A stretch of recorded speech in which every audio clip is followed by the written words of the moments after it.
नमस्ते, वंदन, प्रणाम। परम आदरणीय डॉक्टर बंसीधर शर्मा साहेबना चरणों में मारा साष्टांग वंदन। मारा नमस्कार व्योमेश दवे साहेब ने। आदरणीय मनहरभाई शाह, मैनेजिंग ट्रस्टी जनजागृति अभियान અને તમામ શ્રોતાગણનું આજના કાર્યક્રમમાં સહૃદય સ્વાગત છે।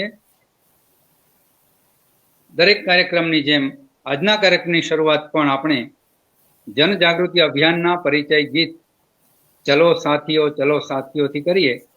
ગીતના શબ્દો છે વડોદરાના જ કવિ શ્રી સુંદરમ ટેલર સાહેબના અને ગીતને સ્વર આપ્યો છે શ્રી રોહિતભાઈ બારોટ સાહેબ અને સાથીદારોએ। તો આવો સાંભળીએ चलो साथियों, चलो साथियों।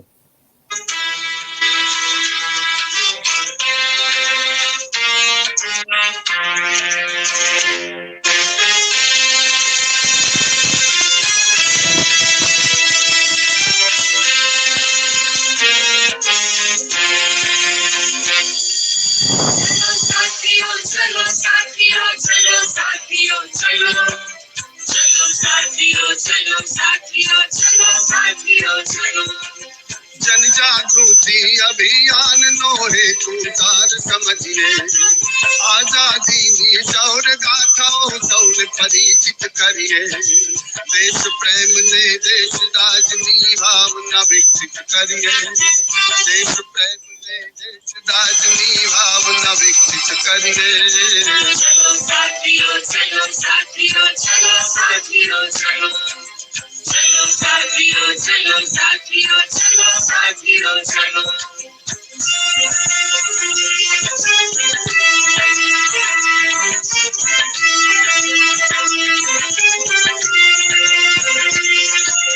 अहिंसक चळवळ ना लढवैया, रूढा भारत ना घडवैया। आजादी ना उपदेशक ने श्रद्धा ती मुलविये। चलो साथियों, देश सेवा ने साचो अर्थ समझिए। गांधी जी ना आदर्श मूल्यों पे रखते अनुसरिए।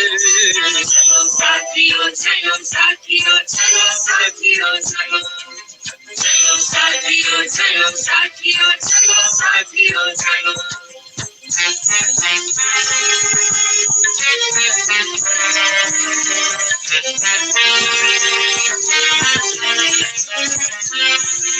माँ भूमि रक्षा करता देश नवीर जवानों, तन मन धन थी सैनिकों नी साथे वारे रहिए। रक्तदान ने देह दान ना संकल्प मूला लइए। समाज सेवा परिभाषा नो साचो अर्थ समझिए।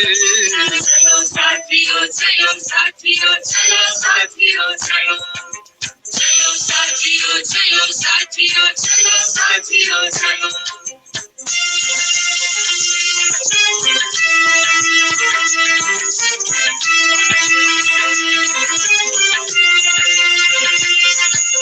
सद्भावना ना रंग संग नव भारत निर्मित करिए। कला साहित्य संस्कृति मु संवर्धन पण करिए। नवा विचारों नवा प्रवाहो नव अभिगम रखिए। युवा पेढ़ी मां देश प्रेम ना दोष न जागृत करिए। चलो साथियों, चलो साथियों, चलो साथियों, चलो साथियों, चलो साथियों, चलो साथियों, चलो।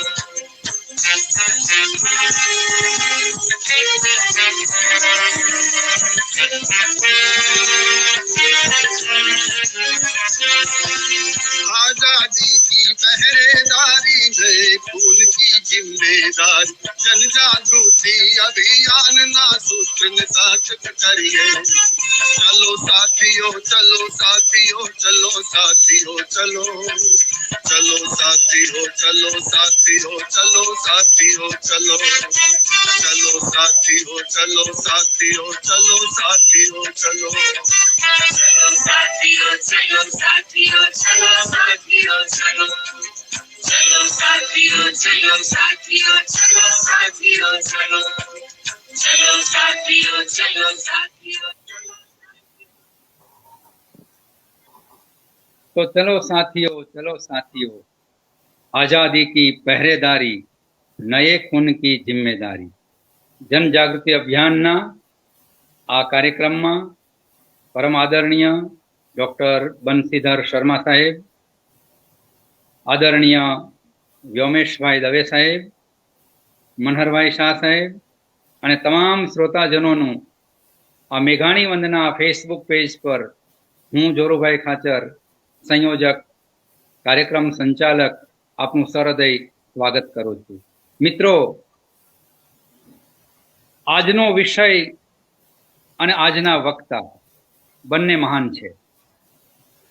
પ્રજાવત્સલ રાજવી પ્રાતસ્મરણીય મહારાજા સયાજીરાવ સાહેબના ભારતની આઝાદીના સંગ્રામમાં જે એમણે યોગદાન આપ્યું છે એના વિષય પર મહારાજા પ્રેરિત બે ટ્રસ્ટ, શ્રી સયાજી પ્રતિષ્ઠાન અને મહારાજા સયાજીરાવ ગાયકવાડ સ્મારક ટ્રસ્ટના સંયોજક અને ટ્રસ્ટી એવા MS યુનિવર્સિટીના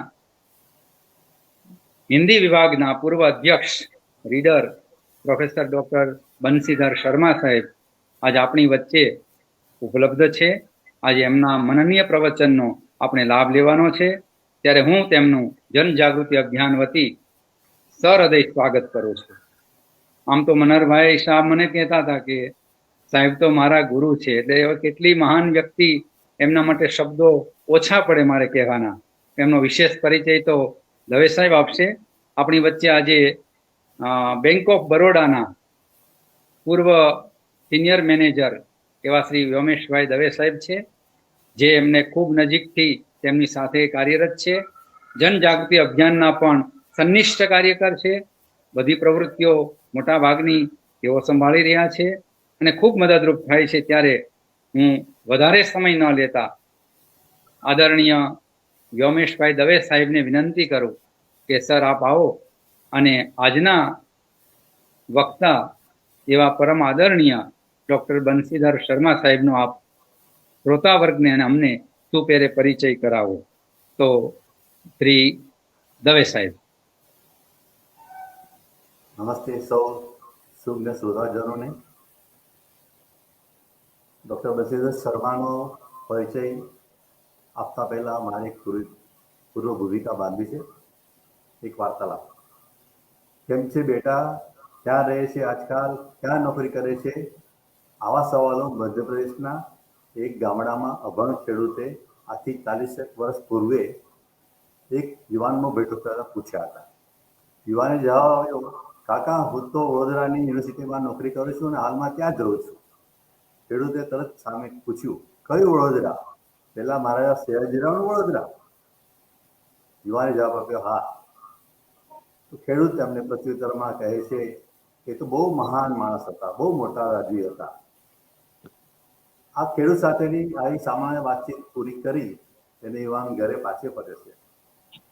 પહેલા ખેડૂતે તેના મનમાં એક વિચારનો વંટો જગાડી દીધો હતો અને યુવાનના મનમાં એ વાત સતત ઘોળાયા કરતી હતી કે બરોડાથી 650-700 કિલોમીટર દૂર આવેલા મધ્યપ્રદેશના નાના ગામમાં એક વૃદ્ધ નિરક્ષર ખેડૂત મહારાજા સયાજી વિશે આટલી મહાનતાની વાતો કરે છે અને મને તો તેમની વિશે કશી જ ખબર નથી.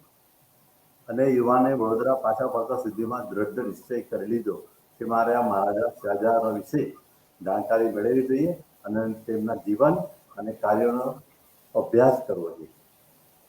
બસ 1972થી ચાલુ થયેલો આ અભ્યાસ હજી આજે પણ અવિરત ચાલુ જ છે અને એ અભ્યાસુ યુવાન એટલે આજના આપણા સુજ્ઞ વક્તા ડૉક્ટર બંસીધર શર્મા સાહેબ.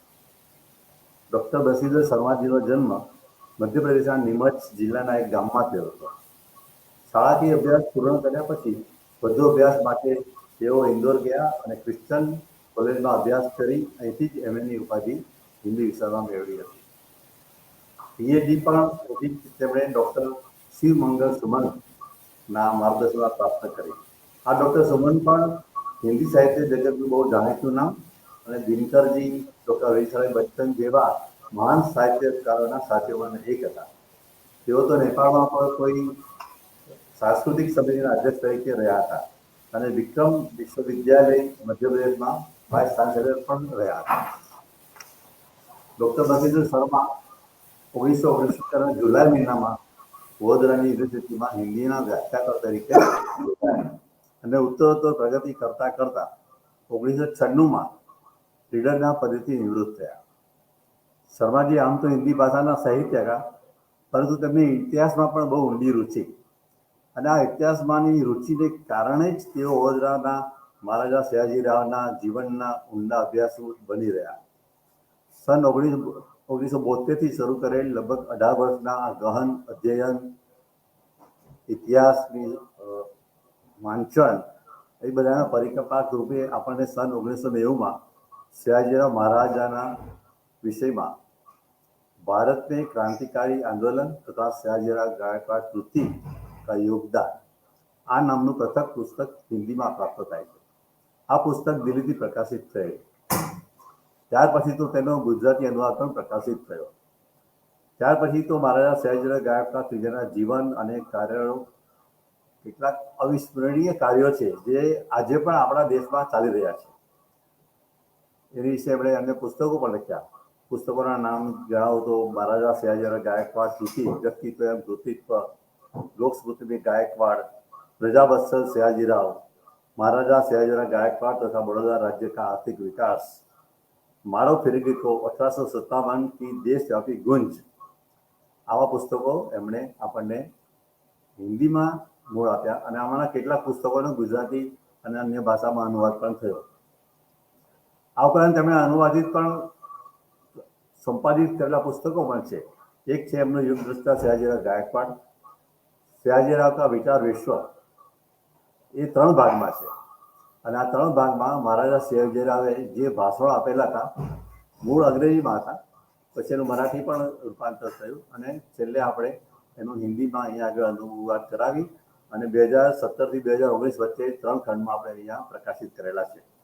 આ ઉપરાંત મૂળ મરાઠી લેખક સયાજીરાવ કે સાનિધ્ય મેં લખેલું હતું સ્વદેશાય નામના, તેમનો પણ એમણે હિન્દીમાં અનુવાદ કર્યો છે. એ ઉપરાંત ગુજરાતી પ્રયોગશીલ કહાનિયા, આ પુસ્તકમાં એમણે ગુજરાતના મૂર્ધન્ય 15 સાહિત્યકારોની નવલિકાઓનો હિન્દીમાં અનુવાદ પ્રકાશિત કરાયો છે. મહારાજા સયાજીરાવ ગાયકવાડના જીવન અને કાર્ય વિશે તેમણે મૂળ હિન્દીમાં લખેલા પુસ્તકો ઉપરાંત આપણને વિશેષ કરીને હિન્દી સાહિત્ય જગતને તેમણે લખેલા અન્ય પુસ્તકો જેવા કે માલવી की उत्पत्ति और विकास, हिंदी के आंचलिक उपन्यास सिद्धांत और समीक्षा, मनु भंडारी का श्रेष्ठ सृजनात्मक साहित्य સહલેખનમાં અને મારો ફિરંગીકો 1857 की देशव्यापी गुंज પ્રાપ્ત થયા છે. હમણાં જ આર્ય સમાજ ઓર સયાજીરાવ હિન્દી ભાષામાં એમણે લખ્યું છે તે પ્રિન્ટમાં જઈ રહ્યું છે. તેમણે ગુજરાતી સાહિત્યકારોના પુસ્તકો, નવલકથાઓનો પણ હિન્દી ભાષામાં અનુવાદ કર્યો છે, જેમાં આના નોંધપાત્ર ગણાયેલા પુસ્તકો છે. મરણોત્તર ઉપન્યાસ છે સુરેશ જોશી સાહેબનો, એમનો બીજો ઉપન્યાસ છિન્નપત્ર અને વિદુરા, આ 2 ઉપન્યાસોનો પણ એમણે અનુવાદ કર્યા છે. જે ડૉક્ટર કેશુભાઈ દેસાઈનું એક વાર્તા નવલકથા છે લેડી હોસ્ટેલ, એનો પણ એમણે અનુવાદ કર્યો. અને ગુજરાતના પ્રખ્યાત ચિંતક લેખક ડૉક્ટર ગોવંદભાઈ શાહના 3 પુસ્તકો રામાયણ મહાભારત કા મહાકાવ્ય, મહાભારત માનવ સ્વભાવ કા મહાકાવ્ય, સંવાદની ક્ષણે ક્ષણે, એનું પુસ્તક કર્યું. ઉપરાંત ક્રાંતિપુરુષ ગાંધીજી, એનો પણ અનુવાદ કર્યો. આ ઉપરાંત ઉષાકાંત મહેતા નામના લેખકનું ગુજરાતી ચલચિત્ર પરંપરા, એ પુસ્તકનો પણ હિન્દીમાં અનુવાદ કર્યો. આ ઉપરાંત આપણા જંગલ અભિયાનના મનોહરભાઈ શાહના કાકા અને મધ્ય ગુજરાતના પ્રખ્યાત સ્વાતંત્ર્ય સેનાની શ્રી રસિકભાઈ આઝાદ, એમની વિશે બિરેન કોઠારીએ લખેલ પુસ્તકનો ગુજરાતીમાંથી હિન્દીમાં અનુવાદ કર્યો હતો. અને તે ઉપરાંત તેમણે ગુજરાતી સાહિત્ય જગતના સાહિત્યકારોની નવલિકાઓ, રઘુવીર આપણા સીતાંશુભાઈ જોશી, સુરેશ જોશી, સીતાંશુ યશસ્ચંદ્ર મહેતા, સુરેશ જોશી, ચંદ્રકાંત બક્ષી, રઘુવીર શર્મા, એ બધાના ભગવતી કુમાર શર્મા, એમની વાર્તાઓનો પણ અનુવાદ ગુજરાતીમાંથી હિન્દીમાં કર્યો. અને આ અનુવાદો હિન્દી સાહિત્ય જગતના સામયિકોમાં વારંવાર પ્રકાશિત થતા રહ્યા છે.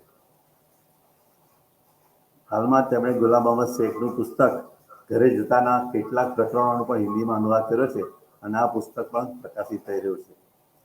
ડૉક્ટર બશીર શર્માને સન 2018માં ઉત્તર પ્રદેશ હિન્દી સંસ્થાન લખનૌ તરફથી સોહાગ સન્માન નામનો પુરસ્કાર એનાયત કરવામાં આવ્યો હતો અને તેઓ ગુજરાત સરકાર દ્વારા પણ સન્માનિત થયેલા છે.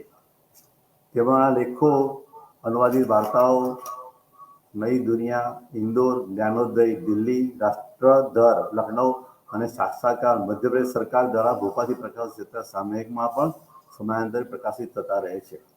તેઓ નઈ દુનિયામાં તો પુસ્તકોની સમીક્ષા પણ લખતા હતા.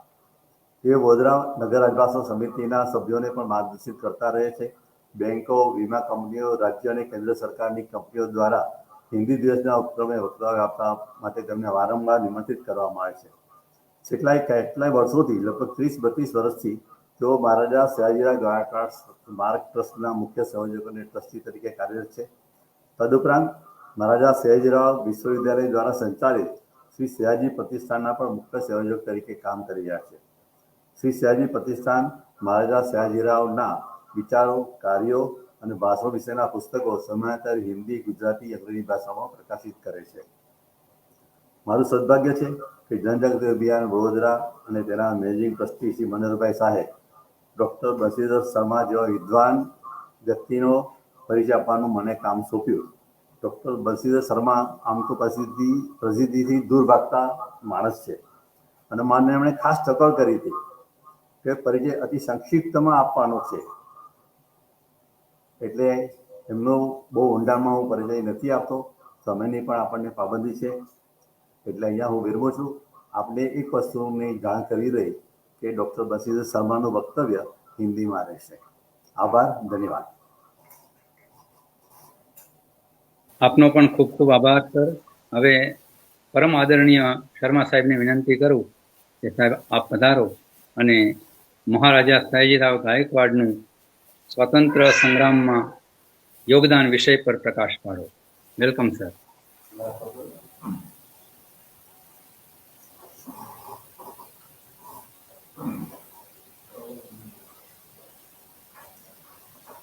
भारत की आजादी के अमृत महोत्सव के अवसर पर जन जागृति अभियान बड़ौदा की ओर से आयोजित कार्यक्रम में महाराजा सयाजीराव का स्वतंत्रता आंदोलन के योगदान में मुझे आमंत्रित किया गया, अतः मैं आयोजकों के प्रति सबसे पहले अपना आभार व्यक्त करता हूँ। बंधुवर मनोहर भाई, खाचर साहब, व्योमेश जी और अन्य सभी श्रोताओं, सयाजीराव के बारे में आपसे कुछ बात करने के लिए मैं यहाँ उपस्थित हूँ। ये विषय थोड़ा व्यापक है, विस्तृत है, सारी बातें समेटना तो थोड़ा मुश्किल है, इसलिए सांकेतिक रूप में भी कुछ बातें कह करके मैं आगे बढ़ूंगा, क्योंकि समय की भी एक मर्यादा है, उसका भी पालन करना है। महाराजा सयाजीराव 1875 में बड़ौदा में दत्तक के रूप में आए, 6 वर्ष तक शिक्षा प्राप्त की और 28 दिसंबर 1881 को उनका राज्याभिषेक हुआ और उसके बाद उन्होंने करीब 58 वर्ष तक राज्य किया। आज महाराजा साहब को वैसे 1939 में वो हमसे चिर विदा लेकर के चले गए, तो करीब 82 वर्ष हो गए उनको यहाँ से विदा हुए, फिर भी उनकी स्मृति जो है वो बराबर बनी हुई है। काल प्रवाह अभी उनको विस्मृत नहीं कर पाया है। हम उनके बारे में कुछ बातें जानते हैं। वे बड़े कुशल प्रशासक रहे हैं, बड़े समाज सुधारक रहे हैं, बड़े अद्भुत व्यक्ति थे, अच्छे वक्ता रहे हैं। बड़ी ख्याति उनकी देश और विदेश में रही है। परंतु स्वतंत्रता संग्राम में भी उनका कोई योगदान रहा है, इसकी एक धुंधली सी स्मृति हमारे पास है। बाकी विस्तार से और व्यापक रूप से हम इनके इस योगदान को जानते नहीं हैं।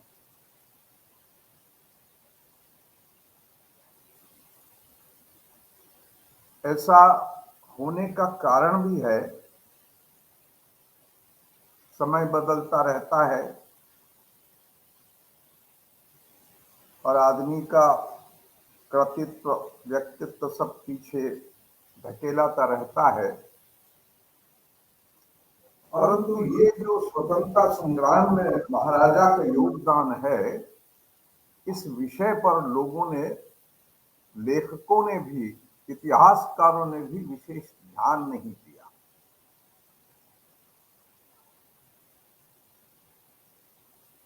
कारण क्या हो सकता है?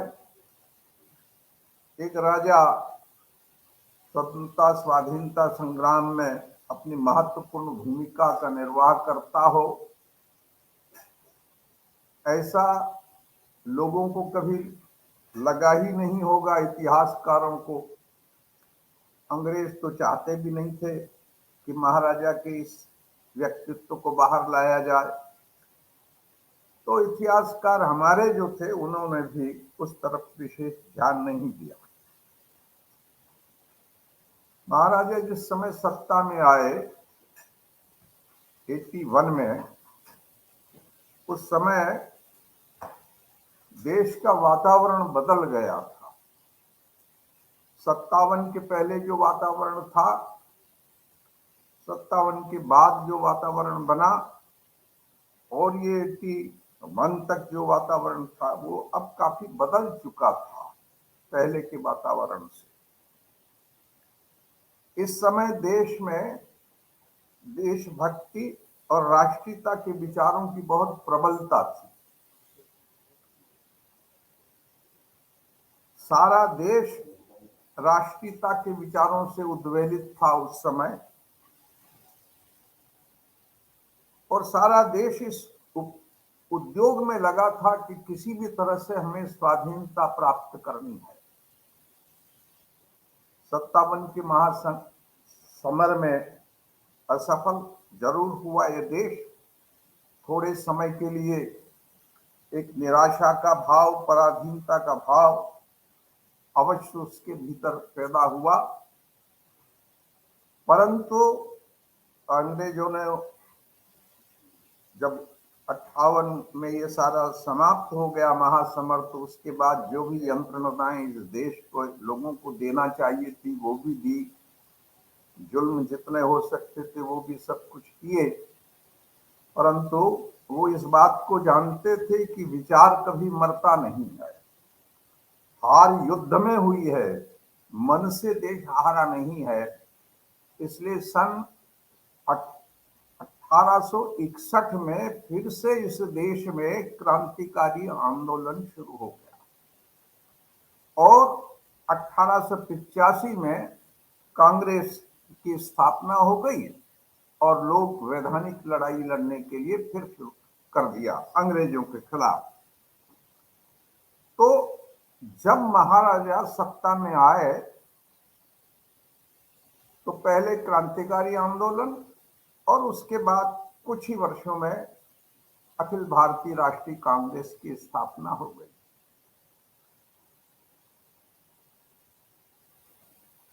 ये दो जो संस्थाएं थी ये आजादी की लड़ाई लड़ रही थी।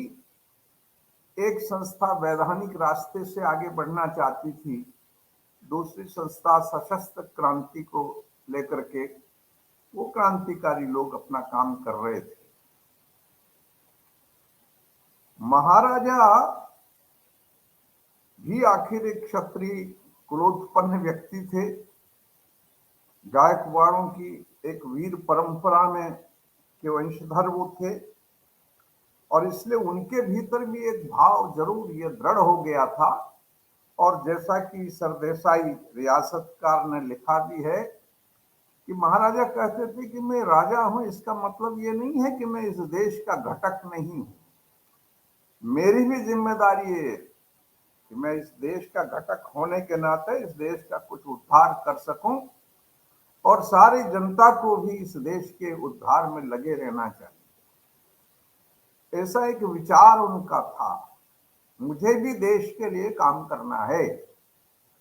वो राजभोग के लिए नहीं आए थे, उन्हें तो मुख्य रूप से जनता का कल्याण करना था। और जो स्वाधीनता के लिए संघर्ष कर रहे थे लोग, उन लोगों को किस प्रकार से समर्थन दिया जा सकता है, सहयोग दिया जा सकता है, इसी में उन्होंने अपने जीवन की सार्थकता समझी थी।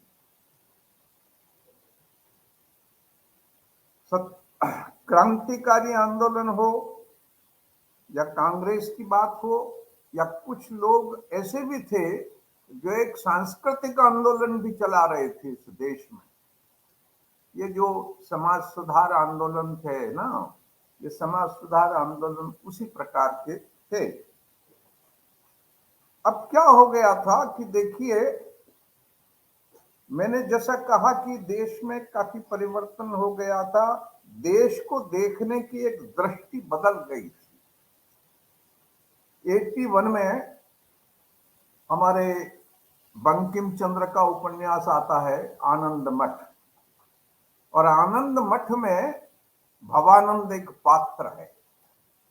वो कह रहा है कि हम लोग दूसरी मां को नहीं जानते, यह जो जन्मभूमि है यही हमारी मां है, और इस मां के सिवाय हमारा कोई न पत्नी है, न पिता है, न कोई भाई है, न घर है, कुछ भी नहीं है। जो कुछ है वो ये सुजला सुफला मां हमारी मां है। बस एक दृष्टि थी देश को देखने की। ये भवानंद कह रहा है, अरविंद भी कुछ इसी तरह की बात कह रहे हैं। अरविंद कह रहे हैं कि लोग चाहे समझे कि ये देश जो है ये एक नदी है, पर्वत है, जंगल है, पहाड़ है, खेत है, खलिहान है, मैं ऐसा नहीं मान के चलता हूं। मैं तो ये मान के चलता हूं कि ये देश मेरी मां है, भारत माता है, ये मैं इसकी पूजा करना चाहता हूं। ये दृष्टि बदल गई थी देश के प्रति। ये क्रांतिकारियों की दृष्टि थी जो जीवन के लिए मरण की उपासना के लिए निकल गए थे कि हर हालत में प्राणोत्सर्ग करके भी यदि देश को आजाद करवाना है तो हमको करना चाहिए, और उसके लिए फिर किसी प्रकार की चिंता करने की आवश्यकता नहीं है। तो इस तरह से एक स्थिति देश में पैदा हो गई थी। महाराजा का संबंध दोनों से था, कांग्रेस से भी था और क्रांतिकारियों से भी था, और दोनों को उन्होंने बराबर सपोर्ट किया अपनी ओर से। जहां सहायता देने की आवश्यकता हुई वो भी उन्होंने दी, किसी प्रकार का भेदभाव नहीं किया। भले ही लोग कहें कि क्रांतिकारी आंदोलन वो एक अलग था और हमारी स्वतंत्रता संग्राम ये अलग था, ऐसा भेद महाराजा की दृष्टि में कभी नहीं रहा। महाराजा को तो एक ही उद्देश्य था कि जो भी संस्था, जो भी व्यक्ति इस देश के लिए काम कर रहा है, उसको किस प्रकार से आगे समर्थन देना और उसकी सहायता करना। वो चाहे फिर क्रांतिकारी हो, चाहे कांग्रेस के लोग हों, चाहे व्यक्तिगत स्तर पर कोई प्रयत्न कर रहा हो देश की आजादी के लिए, तो वो उसकी मदद करने को तैयार है। महाराजा अपनी मर्यादाएं जानते थे। वे किसी राजनीतिक दल से प्रत्यक्ष तो नहीं जुड़े थे, पर विचार तो था ना उनका कि दूसरों की तरह मुझे भी इस देश के का उद्धार करने का दायित्व तो है। इसलिए ये जो विचार था उनका, यही विचार उनका एक संकल्प था, और देशभक्त और राष्ट्रीय विचारों के जो लोग थे इस संकल्प से उनकी ओर आकर्षित ज्यादा होते हैं। जैसा कि मैंने आपसे कहा कि वे राजनीतिक किसी दल में नहीं थे, उससे अलग रहे, और क्रांतिकारी आंदोलन प्रत्यक्ष भाग नहीं लिया हो उन्होंने, परंतु उसके लिए अपने राज्य में ऐसे लोग लाए हो, जैसे अरविंद की नियुक्ति करना। अरविंद को तो अंग्रेज पहले ही रिजेक्ट कर चुके थे कि ये आदमी हमारी सिविल सर्विस के लिए योग्य नहीं हो सकता, और ये कह चुके थे कि ये व्यक्ति जो है हमारे लिए अनावश्यक है, अनुपयुक्त है, अवांछित है, ये किसी काम का नहीं है। उसका कारण क्या था कि अरविंद जब कैम्ब्रिज में स्टूडेंट थे तभी वो अंग्रेजों के रीति नीति का विरोध करते थे और आजादी की बात करते थे कि कैसे भारत को स्वतंत्र कराना। इंडियन मजलिस भारतीय छात्रों की संस्था थी, उसके वो सेक्रेटरी थे, जिसमें अंग्रेजों के शासन की निंदा होती थी या उनके रीति नीति की आलोचनाएं की जाती थी। और लोटस एंड डेगर एक ऐसी दूसरी संस्था थी, ये गुप्त क्रांतिकारी संस्था थी। इसमें कैसे स्वाधीन भारत को कराया जाए, इसमें इसके सदस्य थे अरविंद। तो ये व्यक्ति ब्रिटिश सरकार के लिए अनुपयुक्त हो चुके थे। ऐसे व्यक्ति को महाराजा ने अपने राज्य में सर्विस दी और 1893 को वो अरविंद यहां आ जाते हैं। ये बड़े साहस की बात है, समझिए आप। ब्रिटिश सरकार के लिए महाराजा के प्रति शंका कुशंकाएं तभी से पैदा हो गई कि एक ऐसे व्यक्ति को जो हमारा दुश्मन है और भारत सचिव जिसको कह चुका कि ये हमारे सिविल सर्विस में किसी उपयोगी नहीं है, ऐसे व्यक्ति को महाराजा यहाँ ला रहे हैं, तो ये तो बड़ी खतरनाक बात है हमारे लिए। परंतु महाराजा ने लाए और 13 साल तक यहाँ अरविंद रहे। 1906 में यहां से हो गए। इन 13 वर्षों में अरविंद ने पश्चिम भारत में महाराजा के सहयोग से पूरी तरह से क्रांतिकारी आंदोलन को बहुत गतिशील बनाया था। बड़ौदा में चल रहा था क्रांतिकारी आंदोलन में, कुछ लोग जुड़े हुए थे, तरुण संघ काम करता था। 1890 से बड़ौदा में क्रांतिकारियों का काम शुरू हो गया था। इसमें हमारे खासेराव जाधव, उनके भाई मेजर माधवराव, प्रोफेसर माणकराव जी, ये सब लोग जो थे उसमें लगे हुए थे। परंतु काम धीरे हो रहा था। जब अरविंद आए तो इस काम में बहुत गति आ गई और अरविंद ने यहाँ रहते हुए बहुत से काम किए। कैसे मेजर माधवराव को शीर्ष अकादमी में सैनिक ट्रेनिंग के लिए भेजा, कैसे जितेंद्र बंदोपाध्याय एक बंगाली युवक को बड़ौदा की घुड़सवार सेना में प्रवेश करवाया और उसके बाद उसको बंगाल क्रांतिकारी काम के लिए भेजा। 1908 तक वो वहां वो काम करता रहा। किस तरह से विवेकानंद की शिष्या सिस्टर निवेदिता, जो विवेकानंद तो राजनीति में नहीं थे, पर सिस्टर निवेदिता के द्वारा उन्होंने इस क्रांतिकारी आंदोलन को आगे बढ़वाया। वो क्रांतिकारी थी और वो यहाँ 1902 में आती है। खासेराव यादव और अरविंद उसको रिसीव करने के लिए रेलवे प्लेटफार्म पर पहुंचते हैं और यहाँ उसको सरकारी गेस्ट हाउस में ठहराया गया था। अरविंद के माध्यम से वो फिर महाराजा से मिलती है और महाराजा से आग्रह किया उसने कि ये गुप्त समितियां हैं जो क्रांतिकारियों की, इनको आप सहयोग दीजिए और कोई विशेष बात हो तो फिर अरविंद के थ्रू आप हमसे संपर्क कर सकते हैं। तो ये अरविंद के ये सारे काम थे जो वो यहाँ रह करके करते रहे।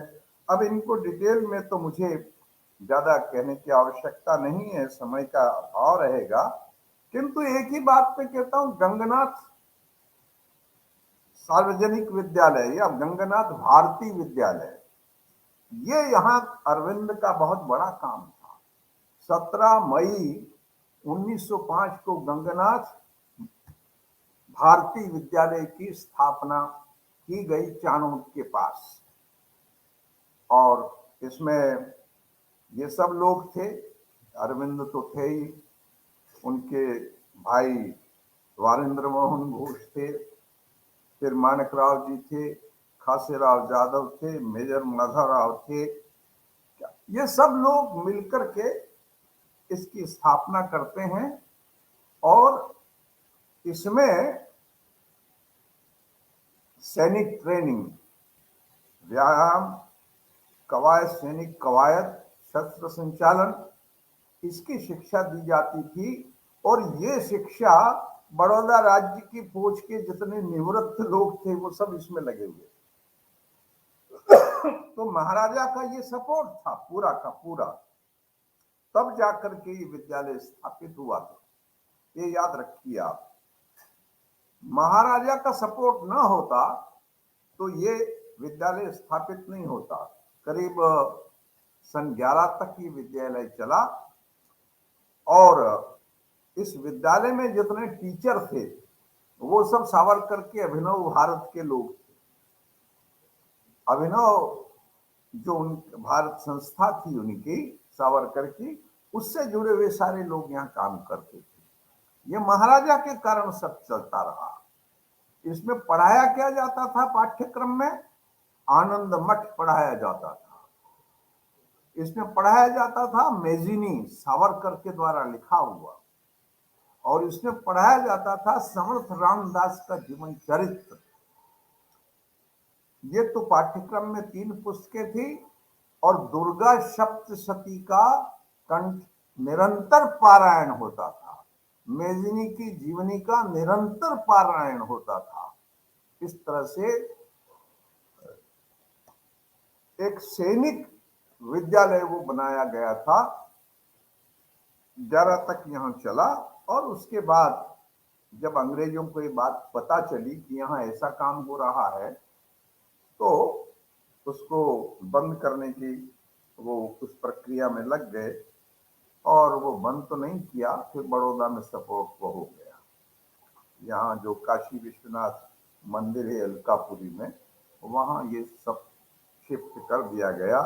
यहाँ भी कुछ वर्षों तक चलता रहा, पर फिर बाद में जो है वो बंद कर दिया गया।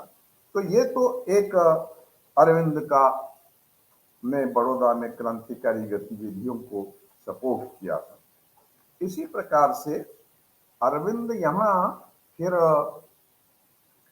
देखिए, जो अखिल गुजरात क्रांतिकारी परिषद, अरविंद उसके अध्यक्ष बन गए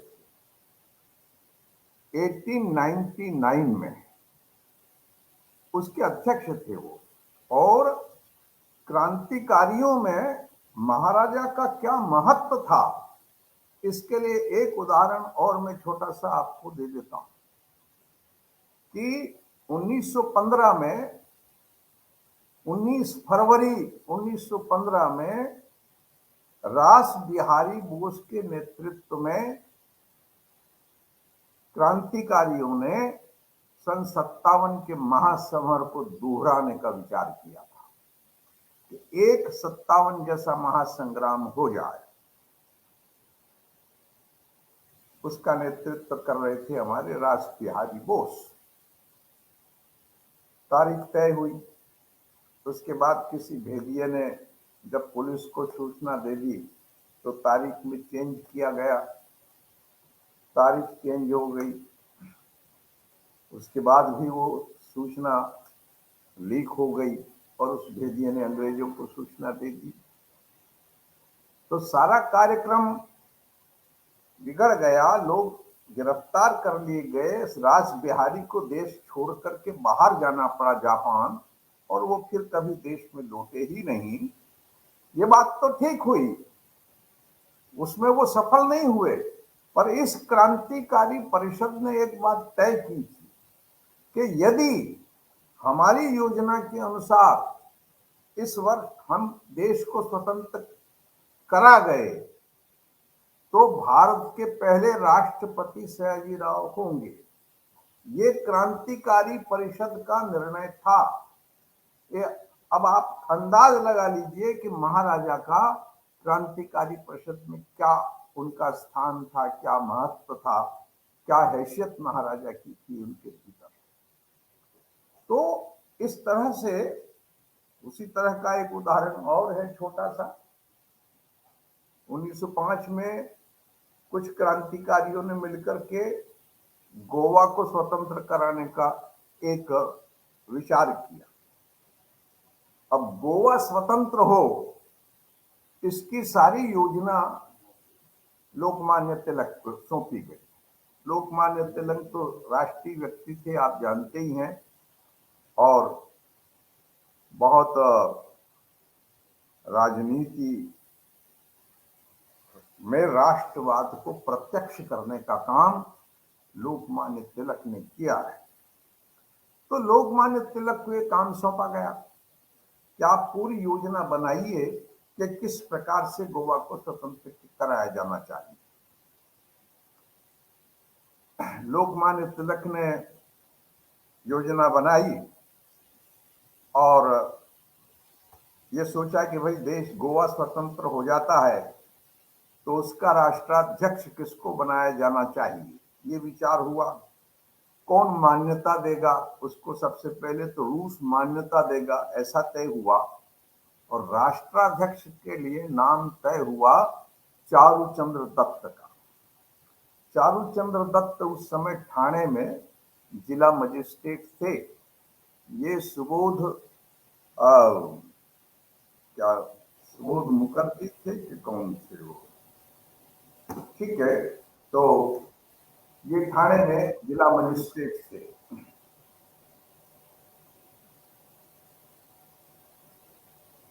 अब इनके पास एक मिस्टर माधवराव राजाराम बोरस नाम के एक वकील थे, उनको भेजा लोकमान्य तिलक ने कि भाई इनकी स्वीकृति तुम ले आओ कि साहब ऐसी एक योजना बन रही है और गोवा को स्वतंत्र कराने का विचार है, क्रांतिकारी उसके लिए तैयार बैठे हैं। लोकमान्य तिलक ने सारी योजना बना ली है, राष्ट्राध्यक्ष के लिए आपका नाम जो है वो तय हुआ है क्रांतिकारी परिषद में, इसलिए मैं आपके पास आया हूं तिलक की तरफ से। जब ये प्रस्ताव चारुचंद्र दत्त के सामने रखा गया तो थोड़े हिचकिचाए। उन्होंने कहा कि यार ये तो कैसी बात हुई, अब क्या उत्तर दें इनको। उस समय ये अरविंद के अनुयायी थे। अरविंद उस समय बंगाल में थे अपने बंग भंग के सिलसिले में, तो बात उनसे हो नहीं सकती थी। थोड़े झिझके हिचकिचाए और कोई उत्तर देने में देर हुई। तब राजाराम बोरस ने इनको कहा कि इसमें झिझकने की हिचकिचाने की कोई बात नहीं है, मैं क्रांतिकारी परिषद के हाईएस्ट अथॉरिटी के आदेश से आपके पास आया, ऐसा उन्होंने कहा। बाद में जब 1950 में चारुचंद्र दत्त अपने संस्मरण लिखते हैं, उन संस्मरण में वो लिखते हैं कि ये हाईएस्ट अथॉरिटी सयाजी राव थे और कोई दूसरा नहीं था। तो क्रांतिकारियों में ये एक दूसरा महत्व की कथा मैंने आपको बताई कि एक मुख्य यानी सारे क्रांतिकारी आंदोलन का संचालन पश्चिम भारत में करने का दायित्व तो उनके ऊपर था, अरविंद की अनुपस्थिति में भी। तो ये दो उदाहरण मैंने आपको दिए हैं, इसी से आपको पता लग जाएगा कि किस प्रकार से हमारे क्रांतिकारियों को सपोर्ट महाराजा ने किया। रही बात कांग्रेस की, तो कांग्रेस के भी मैंने जैसा आपसे कहा कि महाराजा का बहुत बड़ा संपर्क लोगों से था। आप जानते लोकमान्य तिलक की मैंने चर्चा की जैसे, और लोकमान्य तिलक की स्थिति तो इनकी ऐसी थी कि वासुदेव बलवंत फड़के से लेकर के सावरकर बंधुओं तक सभी से लोकमान्य तिलक के संबंध थे, ये याद रखिए आप। यहां वासुदेव बलवंत फड़के को छोड़ दिया जाए तो चाफेकर बंधु और सावरकर के तो वे प्रेरणा स्रोत ही रहे थे। और ये तिलक जो है 1895 में फिर यहाँ बड़ौदा में श्री अरविंद से मिलते हैं और क्रांतिकारियों को आगे उस आंदोलन में भी उनको योगदान करते हैं। तो मेरा कहना यह है कि कांग्रेस के कार्यकर्ता तो ये थे ही, क्रांतिकारियों से भी मिले हुए थे। अन्य नेताओं में जैसे महादेव गोविंद रानड़े, उनसे भी सयाजीराव का बहुत निकट का संबंध था। सयाजीराव उनको तो राज्य का दीवान पद भी ऑफर उन्होंने किया था। गोपाल कृष्ण गोखले महाराजा के अच्छे उनसे संबंध थे, और उसके बाद महात्मा गांधी से तो उनके संबंध रहे ही हैं। तो ये तिलक जो कांग्रेस के शीर्ष नेता थे, और भी इनमें फिरोज शाह मेहता वगैरह को आप मिला लीजिए, ये शीर्ष नेता जितने हैं कांग्रेस के, इन सब से महाराजा साहब के अच्छे संबंध थे। प्रारंभ में कांग्रेस के जो अधिवेशन हुआ करते थे, उन अधिवेशनों में आर्थिक सहयोग महाराजा दिया करते थे। प्रारंभ में ही सामाजिक परिषद कांग्रेस के वार्षिक अधिवेशन के साथ साथ होती थी। उसमें 2 परिषदों की अध्यक्षता सयाजीराव कर चुके। 1902 में अहमदाबाद की सामाजिक परिषद और 1906 में अपनी परिषद कलकत्ता की परिषद, उसमें महाराजा अध्यक्षता करते चुके थे। तो कांग्रेस के लोग भी महाराजा का सम्मान करते थे जिस प्रकार से क्रांतिकारी करते थे, और श्रद्धा के साथ उनको नमन करते थे। महाराजा राज्य के कई कर्मचारी जो थे वो कांग्रेस के अधिवेशनों में शरीक होते थे। महाराजा की तरफ से कोई रोक नहीं थी, गायकवाड़ सरकार की तरफ से। और बार बार अंग्रेजों ने आपत्ति भी इस बात पर उठाई कि ये कैसा काम है कि कोई रोकता ही नहीं है इनको, परंतु वो चलता रहा।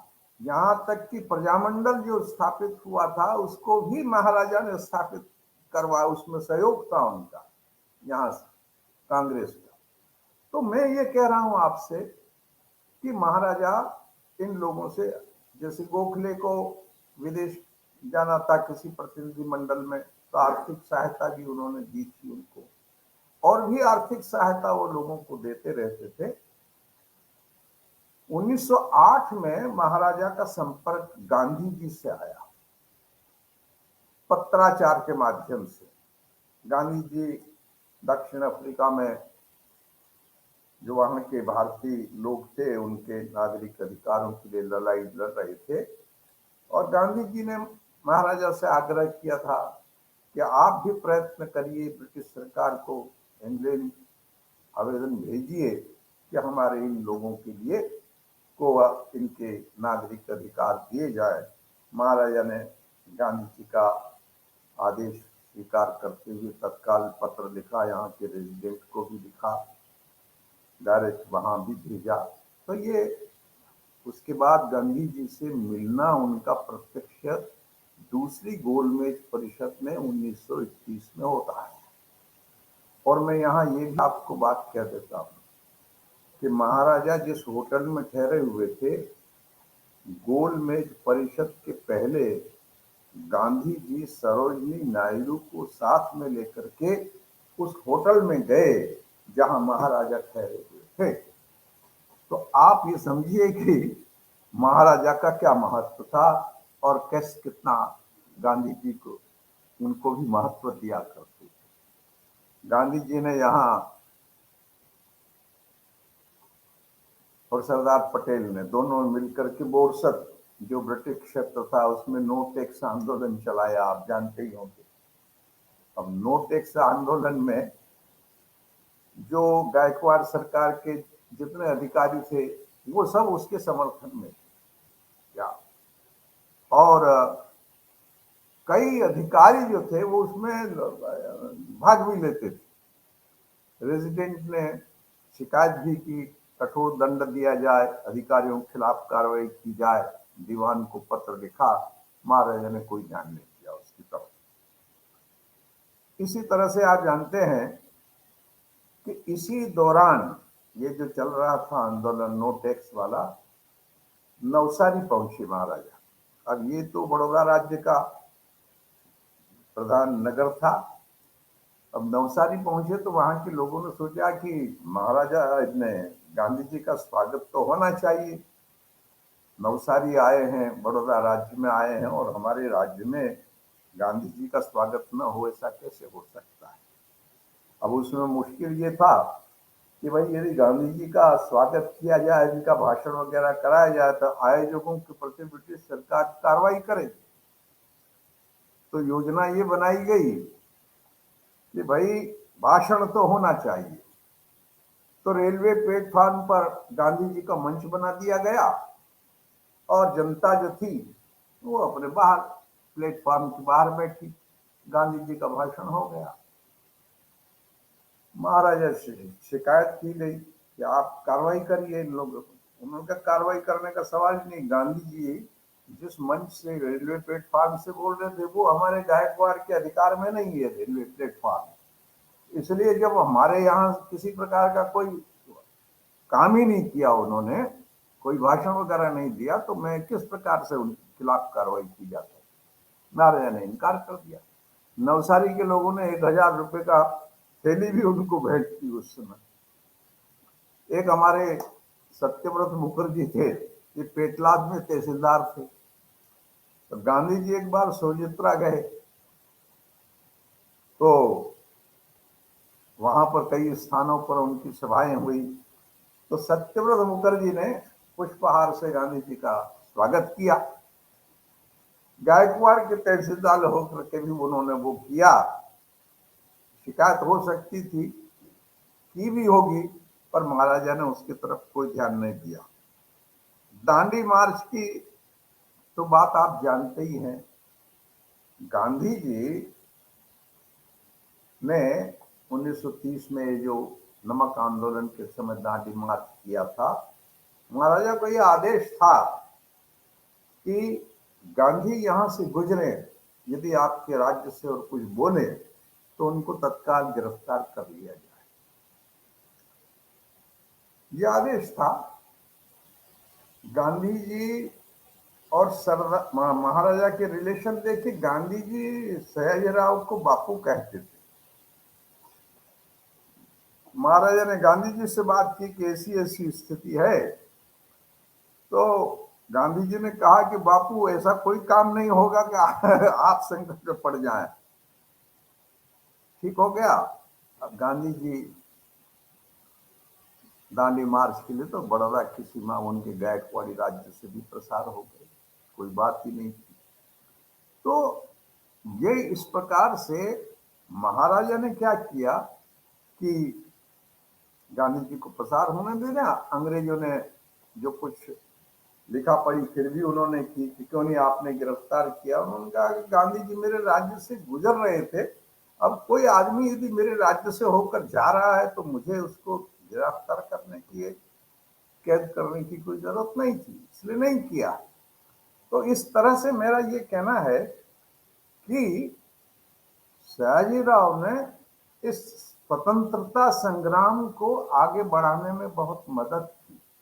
ये तो राजनीतिक बातें हो गई, पर गांधी जी ने, मैंने जैसा कहा कि सांस्कृतिक आंदोलन जो देश में चल रहा था उसके माध्यम से भी, पर सांस्कृतिक आंदोलन का उद्देश्य क्या था कि जनता को देश का जो गौरवशाली इतिहास है, गौरवशाली साहित्य है, इस देश की गौरवशाली संस्कृति है, उसका ज्ञान करवा करके जनता में एक जागृति फैलाई। सयाजीराव के लिए ये मार्ग बड़ा सरल था, देश को जगाने का, जनता में आजादी के लिए भाव पैदा करने का, संग्राम में कूदने का, उनको प्रोत्साहित करने के लिए महाराजा के लिए सरल। महाराजा ने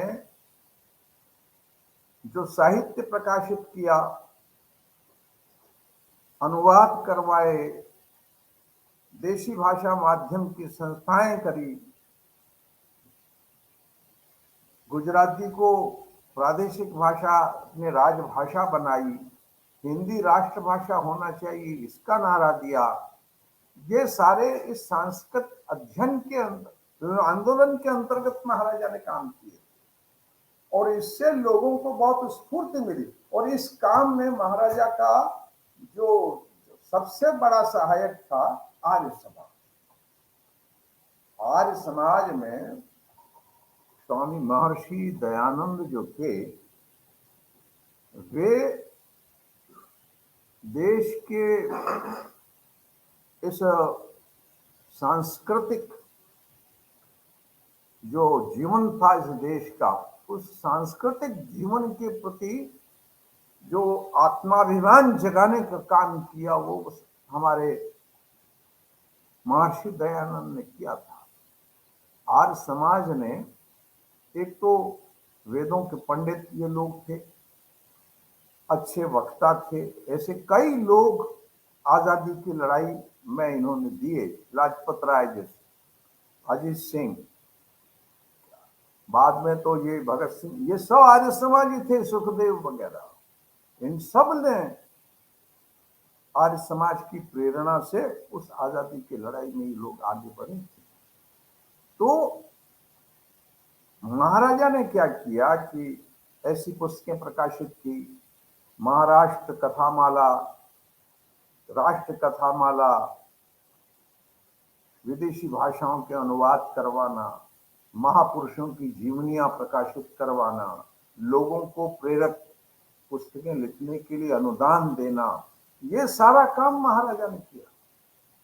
और उससे आजादी के आंदोलन को, लोगों में जागृति पैदा हुई कि हमारा भी देश है, हमको, हमारी संस्कृति इतनी महान थी।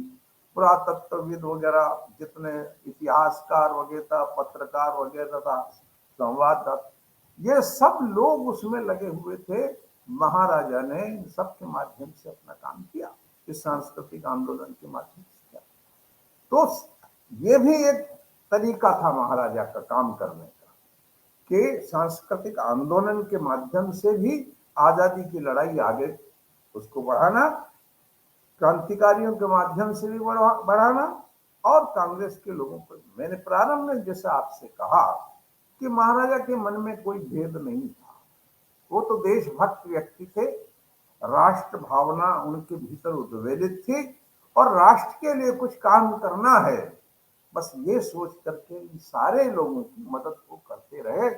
इस प्रकार से महाराजा ने जो है एक बहुत बड़ा काम अपने जमाने में इस देश के लिए किया है और लोगों को प्रेरित किया है। और मैं सोचता हूँ कि महाराजा के इन सारे प्रयासों के कारण पराधीनता की उम्र कम हुई है और हमको 1947 में आजादी प्राप्त हुई, ऐसा मैं सोचता हूँ। मैं इतनी बात कह करके अपनी बात विराम देता हूँ। मैं पुनः संस्था के आयोजकों को धन्यवाद देता हूँ कि 2 बातें करने का अवसर मुझे दिया और महाराजा के कर्तव्य को सामने रखने का ये जो मुझे अवसर मिला है, मैं इनके प्रति पुनः आभार व्यक्त करता हूँ। बहुत बहुत आभार सर जी। जन जागृति अभियान वडोदरा ना મેનેજિંગ ટ્રસ્ટી આદરણીય મનહરભાઈ શાહ વતી અને સમગ્ર શ્રોતાગણ વતી હું આપ બંને મહાનુભાવોનો ખૂબ ખૂબ આભાર માનું છું. આપે આટલો સમય કાઢીને મહારાજાના જીવન કવનને આઝાદીના સંગ્રામ સાથે કઈ રીતે લેવા દેવા હતા એની સુંદર વાતો અમારા સૌ શ્રોતાગણ સામે આપે મૂકી છે. એ બદલ ખૂબ ખૂબ આભાર. દવેશ સાહેબ, આપનો પણ હું ખૂબ ખૂબ આભાર વ્યક્ત કરું છું કે આજે સમય કાઢીને આપે પણ આ કાર્યક્રમને સારો બનાવવામાં મદદ કરી. પણ આપ સૌનો આભાર અને શ્રોતાગણનો આભાર માનવાની અમારે તો રિવાજ નોખો છે. એટલે જેને આપણે કહીએ ને કે લોક સંસ્કારોના જેને બુલંદ શ્રદ્ધા હતી એવા કસુંબલ સર્જકતાના શાયર, માત્ર ગુજરાતના જ નહીં પણ રાષ્ટ્રીય શાયર એવા ઝવેરચંદ મેઘાણીના કાલજયી ગીતના માત્ર 2 અંતરા આપને સંભળાવીને આપણે આ કાર્યક્રમને અહીંયા આગળ પૂર્ણ કરીશું. શબ્દો છે કસુંબીનો રંગ. માત્ર 2 અંતરા આપને હું સંભળાવીશ, શ્રોતાજનોને પણ સંભળાવીશ અને એ દ્વારા હું આપનો આભાર વ્યક્ત કરું છું. કે દુનિયાના વીરોના લીલા બલિદાનોમાં ભભક્યો કસુંબીનો રંગ. આ તો સાગર ને પારે સ્વાધીનતાની કબરોમાં મહેક્યો કસુંબીનો રંગ. ઓ રાજ મને લાગ્યો, ઓ રાજ મને લાગ્યો, ઓ રાજ ક્યાંથી લાગ્યો કસુંબીનો રંગ. જનનીના હૈયામાં પોઢંતા પોઢંતા અમે પીધો કસુંબીનો રંગ. માના ધોળા ધાવણ કેરી ધારાએ ધારાએ પામ્યો કસુંબીનો રંગ. ઓ રાજ મને લાગ્યો કસુંબીનો રંગ. કે પીડિતની આસુડા ધારે નાકારે રેલ્યો કસુંબીનો રંગ. રાજ આજ રેલ્યો કસુંબીનો રંગ. ઓલા શહીદોના ધગ ધગતા નિશ્વાસે નિશ્વાસે સળગ્યો કસુંબીનો રંગ. ઓ રાજ મને લાગ્યો, ઓ રાજ મને લાગ્યો, ઓ રાજ ક્યાંથી લાગ્યો કસુંબીનો રંગ. અને આ કસુંબીના રંગ સાથે આદરણીય શર્મા સાહેબ, દવે સાહેબ, તમામ શ્રોતાગણ આપ સૌનો ખૂબ ખૂબ આભાર સાથે વંદન, પ્રણામ, નમસ્કાર અને આ કાર્યક્રમને અહીંયા આગળ અલ્પ વિરામ આપીએ. ખૂબ ખૂબ આભાર.